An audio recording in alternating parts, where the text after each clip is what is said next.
하나님, 지난 추석도 평안하게 하신 것 감사합니다. 아멘. 흩어졌던 가족들이 모일 수 있었고 예배할 수 있었습니다. 아멘. 이제 일상으로 돌아가 각기 맡은 사명을 위해 일할 때 하나님의 사랑을 잊지 않고 기억할 수 있는 아름다운 자들이 될 수 있게 하옵소서. 아멘. 신선하고 맑은 초가을의 오늘 이 새벽도 단비를 내려주시고 또 이 새벽도 하나님이 주관하셔서 깨어나게 하시고 발걸음을 성전으로 옮기셨사오니 주께서 주신 말씀대로 살아갈 수 있는 힘을 허락해 주실 줄 믿습니다. 아멘. 한 주를 시작하는 월요일 기도로 시작하여 우리가 머무는 곳을 정복하고 다스리고 점령하고 거주하는 능력 있는 삶을 살기 원합니다. 아멘. 오늘도 선포하며 나아갈 때 주여 능력을 부어주시고 아멘. 만나는 모든 사람들에게 주의 복음이 전파되는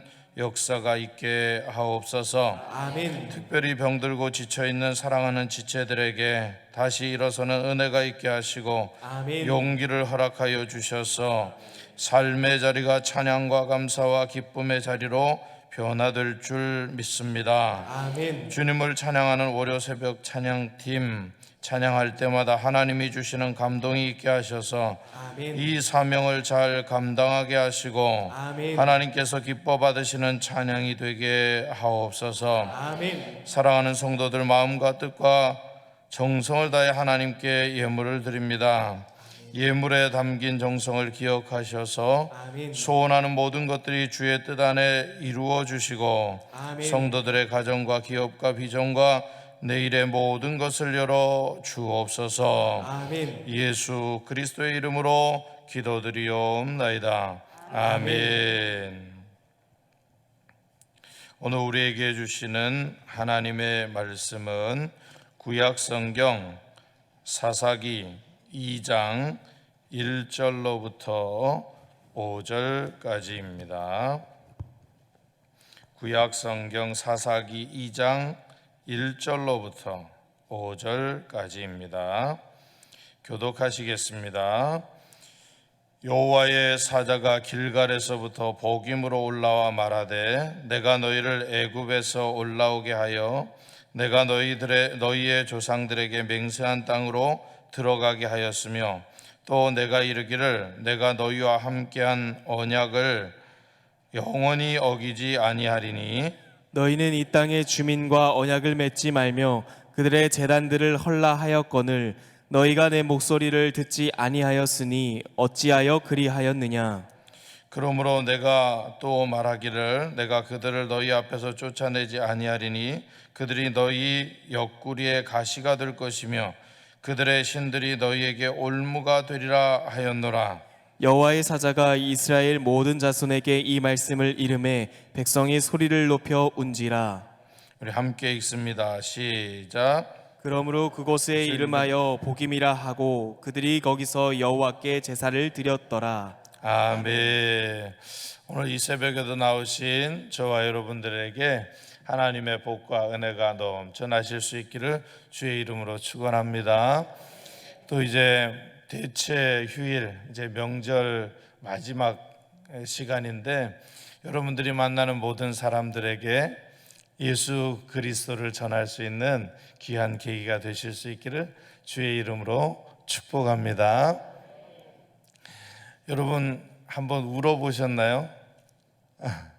예, 많이 울어보신 얼굴들인데 울음에는 두 가지 뜻이 있어요. 첫 번째는 이제 슬퍼서 우는 거죠. 땡깡을 놓거나 내 마음이 너무 슬플 때 그렇게 울어요. 근데 두 번째 울음은 뭐냐? 기쁨이죠. 막 너무 기뻐서 우는 거예요. 뭐 10년 만에 합격이 됐다든가 뭐 시험을 치는데 또 30년 만에 집이 장만됐다든가 내가 원하는 거 기도하던 거 이런 거 이루어졌을 때 막 웃기도 하지만 눈물이 막 팍 나면서 하나님 앞에 기쁨의 눈물을 흘릴 때가 있습니다. 근데 오늘 이 성경에 보니까 이스라엘 온 백성들이 막 울었어요. 이건 회개의 눈물입니다. 그동안 내가 잘못했구나, 내가 하나님 앞에 범죄하였구나, 이런 눈물이에요. 그러니까 슬픔의 눈물이죠. 그렇지만 이 슬픔 속에는 이제 내가 하나님께 가야 되겠다라고 하는 그런 확신과 또 기쁨이 있는 것이죠. 슬픔과 기쁨이 공존하는 눈물이다. 그래서 오늘 설교 제목을 왜 울었는가? 왜 울었는가? 이것을 함께 살펴보고자 합니다. 첫 번째로 하나님의 목소리를 듣지 않았습니다. 하나님의 목소리를 듣지 않았습니다. 1절로부터 2절까지 말씀입니다. 1절로부터 2절까지입니다. 여호와의 사자가 길갈에서부터 복임으로 올라와 말하되 내가 너희를 애굽에서 올라오게 하여 내가 너희의 조상들에게 맹세한 땅으로 들어가게 하였으며 또 내가 이르기를 내가 너희와 함께한 언약을 영원히 어기지 아니하리니 너희는 이 땅의 주민과 언약을 맺지 말며 그들의 제단들을 헐라 하였거늘 너희가 내 목소리를 듣지 아니하였으니 어찌하여 그리하였느냐. 아멘. 여러분들도 이해하시겠죠? 하나님의 목소리를 듣지 않았기 때문에 울 수밖에 없었다. 그걸 누가 전해줬습니까? 여호와의 사자. 영어 성경에 보니까 또 Angel of Lord 이렇게 되어 있습니다. 그러니까 하나님의 천사, 하나님의 사람, 하나님이 보내신 사람 이렇게 되어 있습니다. 하나님의 천사를 보내서, 하나님의 사자를 보내서 너희가 왜 이렇게 되었는지를 하나님께서 우리들에게 알려주고 있는 것이죠. 여러분, 동물 중에 양을 잘 아실 것입니다. 목사님들이 설교의 재단에서 이스라엘 이야기할 때 양을 이야기하고 또 여러분들이 각 책에서 양에 대한 정보를 너무 잘 아실 것입니다. 양은 1, 2m에 있는 사물도 잘 분간하지 못하는 그런 동물이에요. 그런데 목소리만큼은 인간이 듣지 못하는 그 세미한 소리까지도 다 알아차린다는 거죠. 그래서 잘 보이지도 않는데 자기의 목자의 목소리는 기가 막히게 알아듣는다는 거예요. 그러니까 양의 특징은 뭐냐? 자기의 목자의 목소리를 기가 막히게 알아듣는 거예요. 저도 이렇게 지내보면 요즘은 이제 마스크를 쓰고 있으니까 우리 교구 권사님한테 제가 권사님 안녕하세요 이러니까 모른 척하고 지나가는 거예요. 잘 보이지 않으셨고 분간이 잘 안 됐는가 봐요. 그런데 그게 바로 우리의 양의 모습이죠. 그런데 제가 목소리를 한번 꽥 지르면 알아보시는 거예요. 소리를 잘 들으셔요. 그래서 이렇게 생각해 봤습니다. 우리 성도님들은 다 양이다.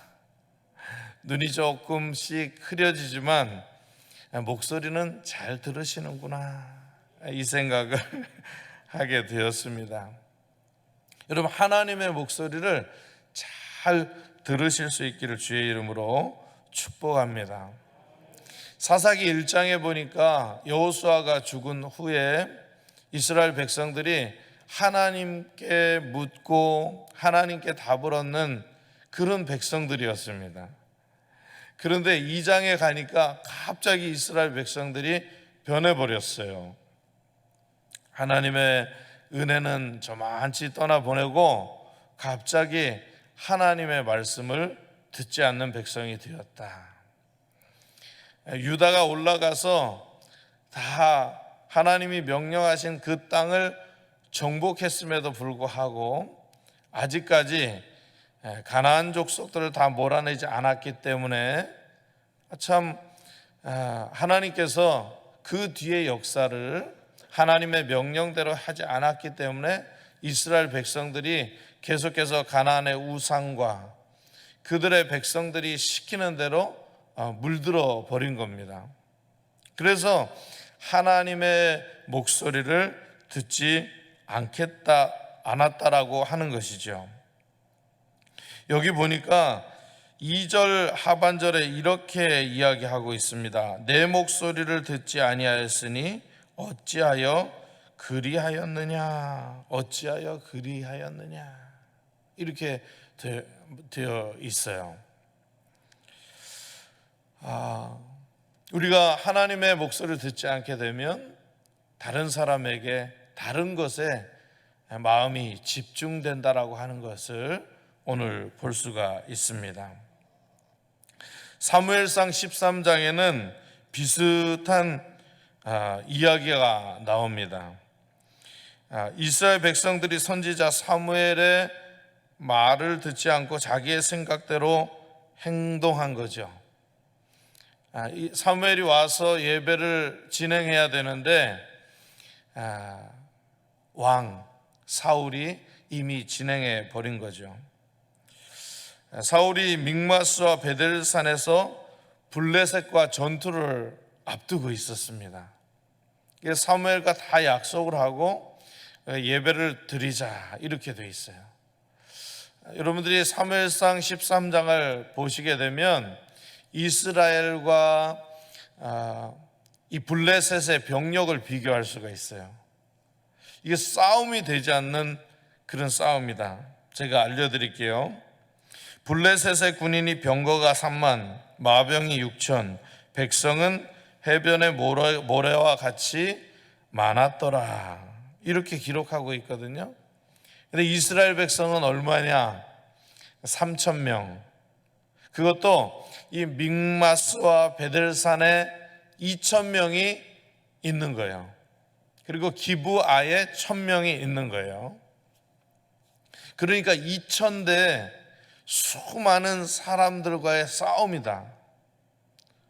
여기 블레셋은 병거도 있고 마병도 있고 그리고 군사들도 있었던 거예요.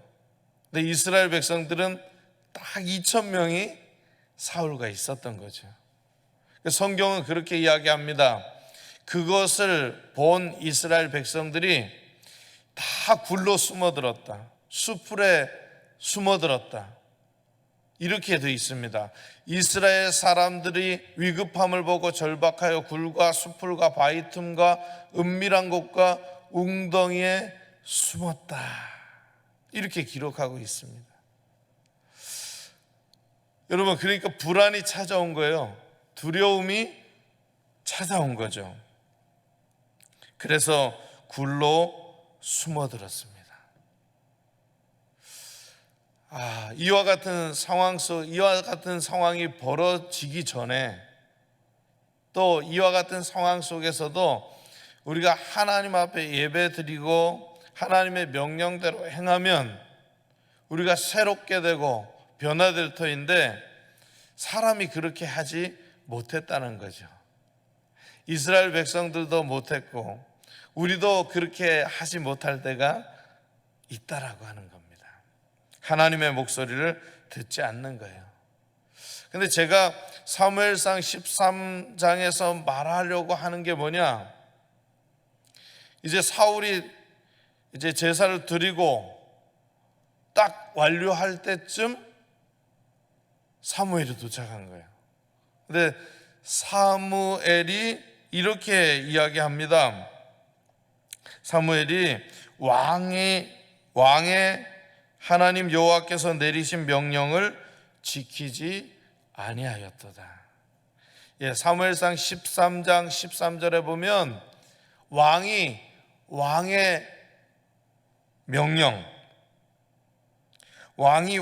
명령을 지키지 않았다. 왕의 하나님 명령을 지키지 않았다. 이렇게 얘기를 하는 거예요. 목소리를 듣지 않았다라고 하는 겁니다. 사랑하는 여러분, 이스라엘 백성들이 왜 울었습니까? 하나님의 목소리를 듣지 않았기 때문입니다. 하나님의 말씀을 듣지 않을 때 하나님의 은혜를 기억하지 못하게 돼 있어요. 오늘 저와 여러분에게 하나님께서 베푸시는 은혜를 늘 기억하실 수 있는 저와 여러분들이 되실 수 있기를 바랍니다. 그리고 하나님의 말씀이라면 반드시 지키실 수 있는 저와 여러분들이 되시기를 축복합니다. 두 번째, 하나님이 그들을 쫓아내지 않았습니다. 하나님이 그들을 쫓아내지 않았습니다. 우리 3절을 합독하시겠습니다. 시작. 그러므로 내가 또 말하기를 내가 그들을 너희 앞에서 쫓아내지 아니하리니 그들이 너희 옆구리에 가시가 될 것이며 그들의 신들이 너희에게 올무가 되리라 하였노라. 아멘. 이스라엘 백성들이 왜 울었습니까? 하나님께서 그들을 그대로 내버려 둔 거예요. 그러니까 여러분들이 죄를 짓고 있는데, 잘못하고 있는데 감각적으로 여러분들이 느끼실 수 있잖아요. 아, 이건 죄다, 이건 하지 말아야 된다. 에이, 하다 보니까 그냥 해도 되겠지 하는 것들이 분명히 있을 것입니다. 이건 죄가 맞는데 에이, 그냥 하자, 이렇게 해서 죄를 짓게 되는 것이죠. 그리고 죄에 무감각해지는 거예요. 아, 이건 그냥 하나님이 벌하시지 않으니까 그냥 계속 해도 되겠구나, 이렇게 마음으로 생각한다는 말이죠. 그런데 오늘 하나님께서 어떻게 말씀하십니까? 그들을, 가나안 족속과 백성들을 그대로 두었다, 이렇게 말씀하시는 거예요. 그러니까 우리는 왜 그대로 두었는지를 살펴봐야 되는 겁니다. 하나님께서 가시와 올무라 이렇게 표현할 정도로 이스라엘 백성들이 회개하지 못하니까, 죄를 깨닫지 못하니까 그대로 내버려 둔 겁니다. 그들이 이스라엘 백성들에게 우상을 소개하고, 가나안 족속들이 이스라엘 백성들에게 우상을 소개하고 신들을 소개하니까 이스라엘 백성들이 그것을 섬기게 된 겁니다. 하나님께서 어떻게 명령하셨습니까? 가서 그 백성들을 점령해라, 다 몰아내라. 만일 그렇지 않으면 너희가 욕을 당할 것이다. 하나님 분명히 말씀해 주셨습니다. 그럼에도 불구하고 가나안 족속에 물들어 버린 거예요. 그러니 얼마나 답답한 노릇이에요. 그런데 가만히 생각해 보면 하나님께서 회초리를 드신 거예요. 그대로 내버려 두는 거, 무관심한 거. 왜 하나님께서 대답하지 않으시지? 하나님 왜 날 징계하지 않으시지? 이건 해도 괜찮다, 이게 아니라 하나님이 회초리를 드신 거죠. 가시와 올무를 주신 거라고 하는 것입니다. 회초리를 통해서 자녀들은 잘못을 깨닫고 부모님께 돌아오는 거예요. 누가복음의 탕자의 비유가 그렇습니다. 여러분, 탕자의 아버지는 탕자가 돌아올 것을 알았을까요? 몰랐을까요? 내 자식은 돌아온다는 거죠. 지금 이렇게 버르장머리 없게 아버지에게 재산의 절반을 요구했어요. 그리고 자기 멋대로 살겠다고 한 거예요. 근데 그것을 허락했죠. 왜 그랬을까? 아버지는 이미 준비하고 있었다. 아들이 돌아올 것을 확신하고 있었다는 거죠. 그걸 어떻게 알 수 있느냐? 아버지가 아들이 돌아온다는 말에 어떻게 합니까? 아들에게 입힐 옷과 가락지를 준비하고 있는 겁니다. 그래서 아들이 돌아왔을 때 가락지를 끼우고 옷을 입히고 잔치를 열게 되었다라고 하는 거예요. 너무 기뻐하면서. 그러니까 이미 아버지는 다 알고 계세요. 그렇기 때문에 준비하고 계실 뿐이지. 중요한 건 우리가 하나님 앞에 돌아가면 된다는 거죠. 우리가 하나님 앞에 돌아가면 된다라고 하는 것입니다. 여러분, 이스라엘이 왜 바벨론에 70년을 포로로 끌려간 줄 아십니까? 이게 하나님의 마음입니다. 하나님이 그들을 보낸 거야. 왜 보냈어요? 우상 숭배 때문에. 그래서 성경의 대예언서, 소예언서 보게 되면 이사야와 예레미야와 에스겔이 그렇게 울어요. 왜 웁니까? 하나님 왜 바벨론에 보내시려고 합니까? 이 백성을 회복시켜 주옵소서. 근데 하나님의 뜻이야. 하나님의 뜻이기 때문에 바벨론에 가야 되는 거예요. 그래서 바벨론에 가서 이스라엘 백성들이 그 그발 강가에서 울면서 하나님께 돌아가기를 이제 기도하는 장면들이 성경에 나오게 되죠. 여러분, 그렇습니다. 하나님께서는 사랑하지 않기 때문에 그들을 그대로 내버려 두는 게 아니라 사랑하기 때문에 고통을 주는 겁니다. 고난을 주는 겁니다. 그들이 간절히 돌아올 것을 확신하고 돌아올 것을 믿기 때문에 그대로 내버려 두는 것이죠. 여러분, 혹시 여러분들이 깨닫지 못하는 그런 죄가 있습니까? 이건 왜 이렇게 안 돼? 나한테 가시야, 올무야, 이렇게 얘기하는 것들이 있습니까? 그러면 여러분 얼른 하나님 앞에 회개하실 수 있기를 주의 이름으로 축원합니다. 여러분, 이스라엘 백성들이 왜 울었습니까? 하나님이 울게 하신 거예요. 하나님이 울게 하신 겁니다. 가시와 올무를 주어서 내 백성이 돌아오길 바라시기 때문에 그런 겁니다. 그러므로 우리의 죄를 회개하고 하나님께 돌아오시는 저와 여러분들이 될 수 있기를 주의 이름으로 축원합니다. 세 번째, 하나님이 백성을 깨닫게 하셨다. 우리 4절 5절 말씀을 교독하겠습니다. 여호와의 사자가 이스라엘 모든 자손에게 이 말씀을 이르매 백성이 소리를 높여 운지라. 그러므로 그곳을 이름하여 복임이라 하고 그들이 거기서 여호와께 제사를 드렸더라. 아멘. 이 복임이라고 하는 장소는요, 실로와 베델 사이였어요.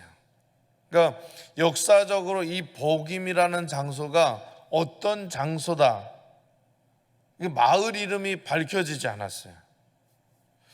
왜 그랬을까 찾아보니까 이 복임이라고 하는 그 말이 너무 강력했기 때문에 그런 겁니다. 그러니까 이 복임이라는 거 하는 뜻은 우는 자들이라고 하는 뜻이거든요. 이스라엘 백성들이 하나님의 말씀을 전했을 때, 여호와의 사자가 올라와서 말씀을 전했을 때 모든 백성들이 울어버리는 거예요. 자기의 죄를 깨닫고 울어버린 거예요. 하나님이 나를 깨닫게 하시는구나, 우리를 깨닫게 하시는구나.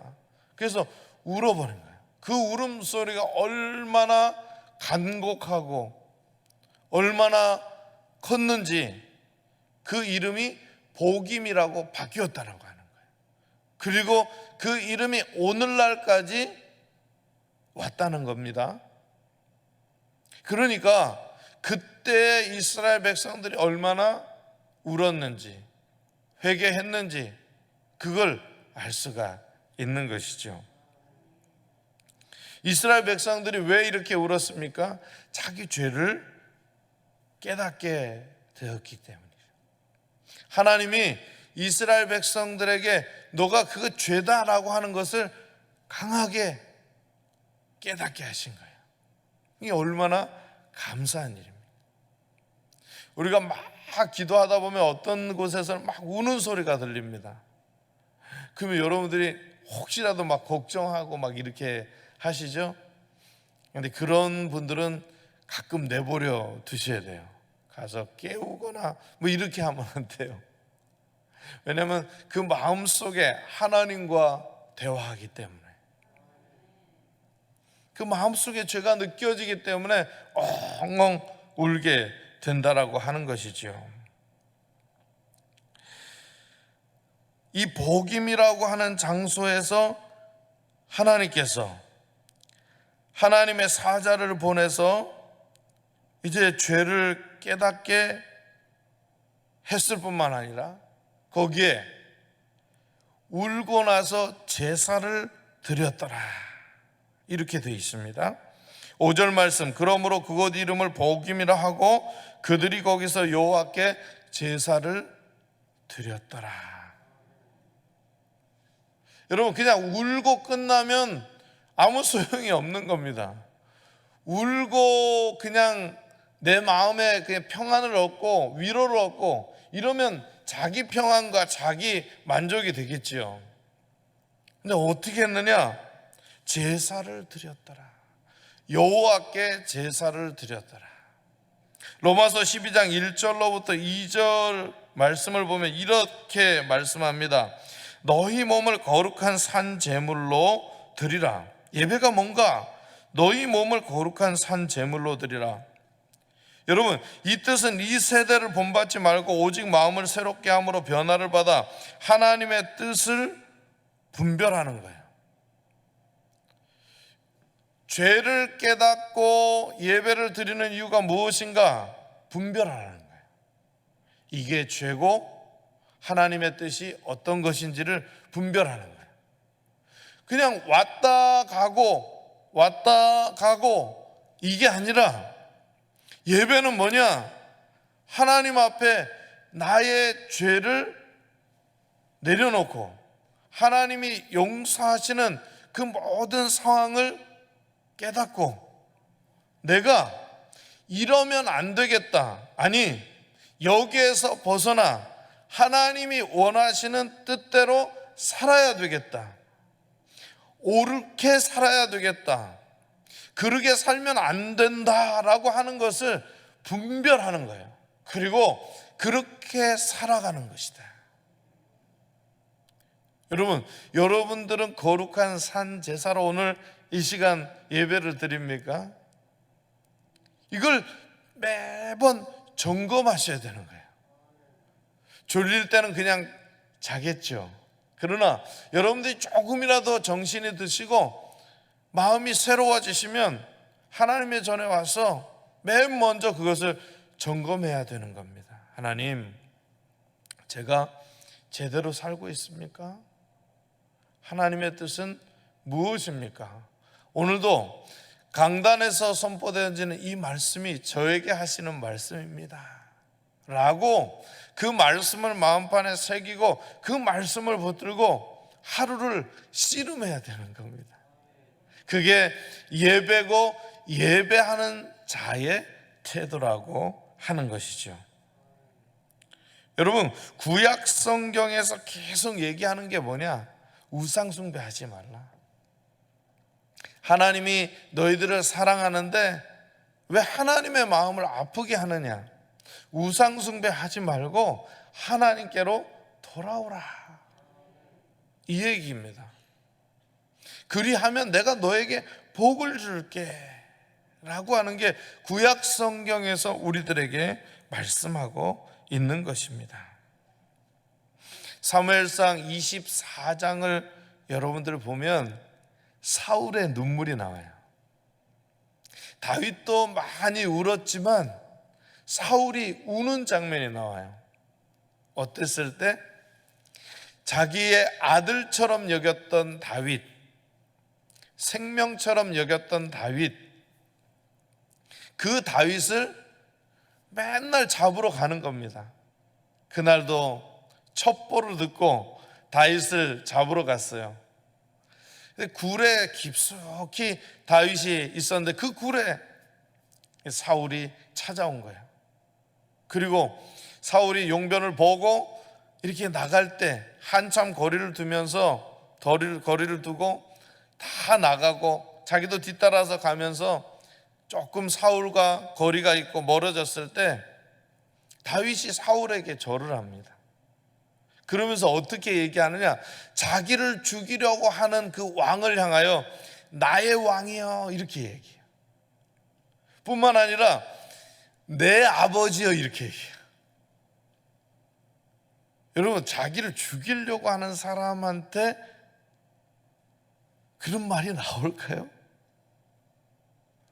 그런데 다윗은 그렇게 이야기합니다. 그랬을 때 사울이 울어요. 너는 나를 학대하였으되, 너는 나를 선대하였을 때 나는 너를 학대했다는 거예요.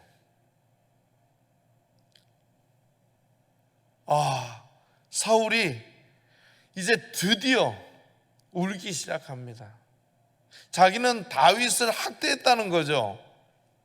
그런데 다윗은 사울을 선대했다는 거예요.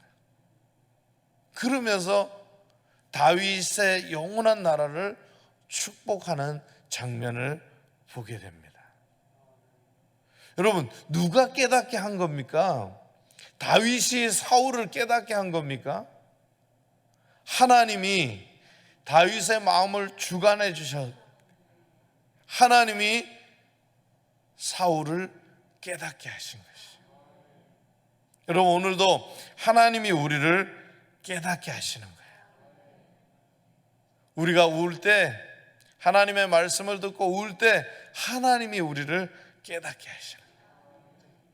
여러분, 오늘 사사기 2장 이 말씀을 마음판에 새기고 왜 울었는지를, 이 시대를 살펴보면서 한번 생각해 보시기 바랍니다. 그리고 하나님께 나아가실 수 있는 저와 여러분들이 될 수 있기를 주의 이름으로 축원합니다. 기도하시겠습니다.